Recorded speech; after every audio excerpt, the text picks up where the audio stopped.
Docteur Séguin, bonjour, merci d'être avec nous.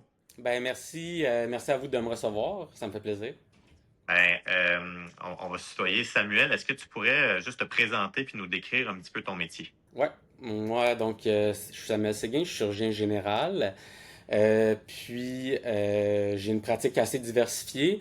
Puis l'idée aujourd'hui, c'est de parler peut-être d'une section précise de mon travail qui s'adresse à la proctologie, qui est un sujet qui est peut-être plus méconnu là, des gens au Québec.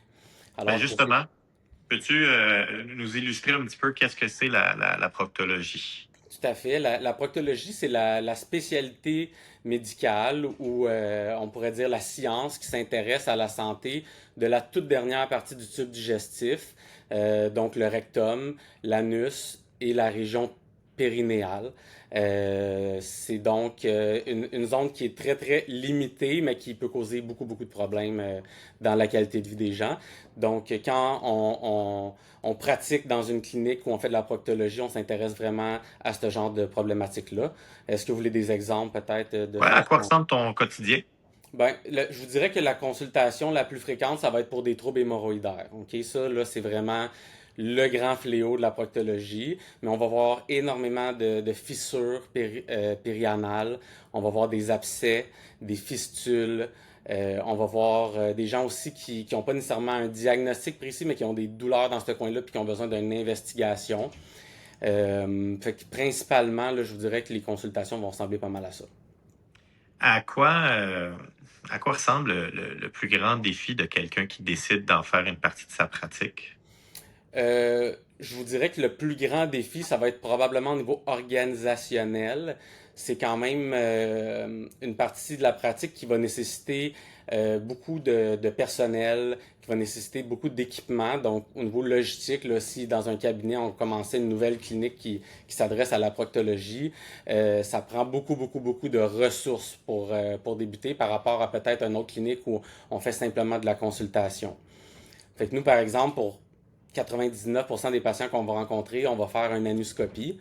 Donc, avec un instrument d'à peu près une dizaine de centimètres, on va aller voir au niveau du canal anal. Ça nous prend absolument ça, sinon on ne peut pas fonctionner puis on ne peut pas établir un diagnostic. Donc, c'est un exemple là, de setup en bon français qu'il faut faire rapidement. Puis ensuite de ça, ben, un autre des défis, je dirais que c'est l'accès. Là. C'est sûr que c'est pas nécessairement facile d'avoir accès à quelqu'un qui va prendre en charge des troubles proctologiques. Ça, c'est peut-être la problématique pour les patients plus que pour les docteurs, c'est de trouver là, une bonne référence là, pour se rendre à la bonne personne au bon moment. Et qu'est-ce que tu aimes le plus de ton travail? Ben, ce que j'aime le plus de la proctologie, c'est que on va dire que c'est une spécialité pour les gens qui aiment résoudre les problèmes, puis rapidement, ok? C'est un peu comme la dermatologie finalement. On questionne, ok? C'est pas des questionnaires qui sont très longs d'habitude. Là, en quelques minutes, on a déjà une très bonne idée de qu'est-ce qui se passe. On fait un examen physique, on voit avec nos yeux, puis la grosse majorité du diagnostic va venir de notre examen physique. Puis après ça, ben, la majorité du temps, on est quand même capable d'offrir un traitement au patient sur le champ, ok? Tout dans la même consultation. Donc, c'est moins le genre de consultation où on va envoyer les gens pour des investigations là, longues et très onéreuses. On voit le patient, on diagnostique le problème, on règle le problème. Donc, c'est très doer, là, si j'ouvre les guillemets, là, comme type de spécialité. Donc, c'est gratifiant de ce point de vue-là. C'est intéressant parce que je pense que, tu sais, dans les spécialités techniques, genre chirurgicales, justement, là, la satisfaction de régler un problème, là, elle est grande, mais je soupçonnais pas que c'était encore plus, entre guillemets, je veux pas dire instantané, mais encore plus rapide, là, dans cette branche-là. Ben, tout à fait, parce que, mettons, l'orthopédiste qui voit quelqu'un pour son genou, ben, il va le voir, va l'évaluer, peut-être demander des investigations, va faire une demande pour opérer le patient, ben, il va revoir le patient quelques mois, si c'est pas des années, ces temps-ci, ça dépend. Alors qu'en proctologie, souvent, on va pouvoir déjà commencer le traitement pendant la même consultation, parfois même le régler, là. Fait que c'est bien pour Ouais. la fluidité de la clinique. On voit beaucoup de gens, puis on peut aider beaucoup de personnes en une seule journée, là. Euh, Est-ce qu'il y a des choses dans ta pratique ou dans le système? Évidemment, tu y as fait allusion, là, oui, il y a des choses à améliorer, mais si tu avais une baguette magique, là, c'est quoi que tu changerais? Je pense c'est un domaine où la collaboration entre les différents spécialistes au niveau, oui, de la médecine, mais plus large que ça, au niveau des soignants de la santé, est loin d'être à point. Je pense que si on voulait mieux aider les gens, le coup de baguette magique qui viendrait là probablement. Euh, c'est vrai que la majorité des patients, on va pouvoir les aider rapidement puis sur le champ, mais il y a quand même une certaine partie de la clientèle qui est plus complexe, qui se présente avec des douleurs chroniques. Il y a des gens qui ont des douleurs depuis 20, 30 ans là, avant de se présenter dans nos bureaux, qui n'auront pas un diagnostic précis, qui vont avoir des douleurs chroniques, des problèmes musculo-squelettiques de cette région-là, ou des problèmes de douleurs d'origine nerveuse aussi, puis on a très très peu de ressources pour aider ces gens-là. On les voit pendant plusieurs séances, il y a peu d'amélioration. Ce qu'ils ont besoin, ces gens-là, c'est de voir des physiothérapeutes périnéales, hein, qui est une autre sous-branche très très précise de la physiothérapie. Ils sont pas beaucoup à faire ça, puis c'est pratiquement inexistant dans le réseau public. Donc les gens, quand on pense que c'est la seule chose qui peut les aider, doivent débourser des sous. Puis il y en a une grande partie qui n'en ont pas les moyens, donc le potentiel d'amélioration il est quasiment impossible. Un peu la même chose pour l'accès à la clinique de la douleur. Si je me, vous n'êtes pas anesthésiste, hein, vous êtes intensiviste Ouais. interniste de formation, mais l'accès aux cliniques de douleur est épouvantable là, dans la majorité des régions au Québec. Il y a des gens qui pourraient bénéficier de blocs pour la région périanale précisément. C'est presque impossible de faire voir nos patients. Donc, il y a beaucoup de soutien qui serait nécessaire de ce point de vue-là. L'accès à l'IRM qu'on a besoin des fois pour faire des bons diagnostics, c'est très difficile. Fait que ça rejoint ce qu'on entend dans les médias depuis plusieurs mois, mais même des années, là, si on suit l'actualité de près. L'accès à tout ce qui entoure la pratique médicale, ça a besoin d'aide. Ben justement, parlons-en des mauvaises nouvelles. C'est tellement au quotidien des mauvaises nouvelles sur le réseau de la santé, sur les gens qui œuvrent dans le réseau de la santé. Qu'est-ce qui fait que tu es encore là, toi, Samuel, au quotidien pour les patients? Ben, j'ai de la misère à m'imaginer où est-ce que je serais heureux ailleurs. Mon réseau il est ici. Moi, je pratique en Montérégie, dans la ville où j'ai grandi, où je suis né, où je suis allé au cégep. Les gens que je traite dans mon quotidien, c'est des anciens voisins, c'est les enfants de mes amis à l'école. Donc, je suis près de ma communauté, je suis impliqué dans ma communauté. J'ai beaucoup de difficultés à m'imaginer comment je pourrais être 100% heureux et épanoui dans ma vie personnelle très loin de chez moi. Je l'ai vécu, hein, j'ai pratiqué 2 ans à Val d'Or en Abitibi.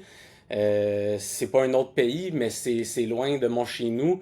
C'est difficile, tu sais, de faire ça pendant toute une carrière. Donc, cette espèce d'exil-là m'intéresse pas vraiment. Puis, je pense quand même que les Québécois, ils méritent d'avoir des soins. C'est très inquiétant, là, les départs. Là. Puis, j'ai pas un blâme à porter à personne, là, pas du tout. Au contraire, je comprends les gens qui regardent leurs options, mais il va falloir quand même traiter les Québécois à la fin de tout ça, parce que ça va finir à un moment donné, on ne sait pas comment, mais ça va finir. J'espère pouvoir continuer à pratiquer. Je ne sais pas, par contre, où elle sera ma limite. Jusqu'à quel point, un moment donné, ça pourrait devenir difficile de pratiquer la médecine. Le point de rupture, pour moi, où est-ce qu'il se situe, je le connais pas encore. Hmm. J'espère pas le rencontrer, mais Non.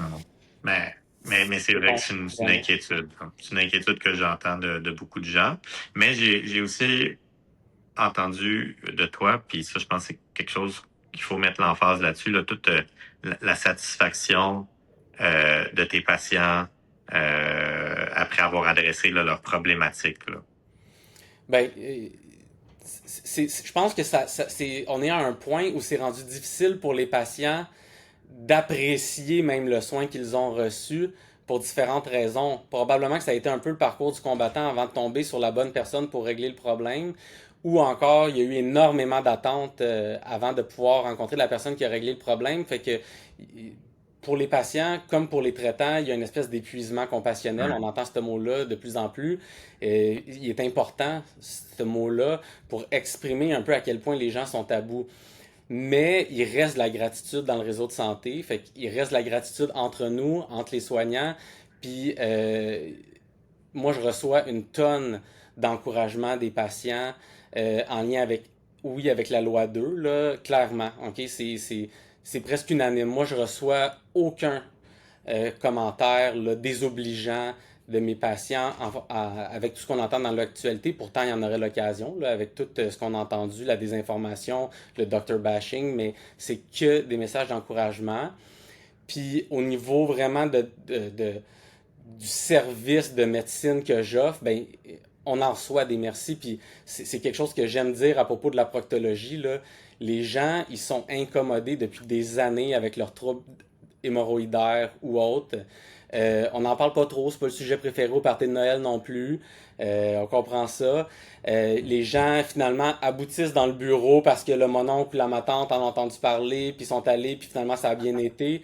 Puis je reçois autant de merci en clinique de proctologie que dans des cliniques d'oncologie. Clairement, là. Tu sais, c'est pas une parabole. Fait que ça change quand même le quotidien des gens.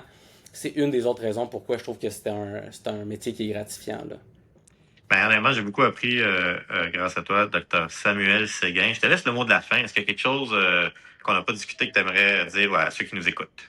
Ben, j'aimerais peut-être dire deux choses. La première, c'est si vous avez un problème dans ce coin-là, faut pas accepter de se faire dire que ça fait partie de la vie. OK? Il y a des choses qui peuvent être faites, fait que demandez, redemandez s'il faut. Il y a probablement quelqu'un qui peut vous aider là, à quelque part avec votre problème d'ordre proctologique. Puis la deuxième chose, c'est pour les patients qui se sentent concernés par l'actualité médicale, l'actualité politique, ben, continuez de montrer votre appui, même si vous êtes à bout de votre parcours. Donnez une petite tape dans le dos à votre soignant si vous avez apprécié son travail parce que je pense qu'on en a besoin de plus que jamais. Il y a des personnes qui sont tristes et il faut pas avoir peur de le dire, qui sont à bout de souffle là, dans les conditions actuelles. Puis chaque merci est important. Je suis d'accord. On oublie à quel point on est des humains qui travaillons avec d'autres humains pour soigner des humains. Puis ça vaut encore pour quelque chose. Exactement. Il faut se réconforter là-dedans, puis il faut que ça soit notre gaz là, pour continuer Ouais. cette lutte-là qui est pas terminée. Ben, docteur Samuel Séguin, merci infiniment de nous avoir parlé de ton métier. Ben merci à toi Joseph. À une prochaine peut-être. Ouais. Bye bye. Bye.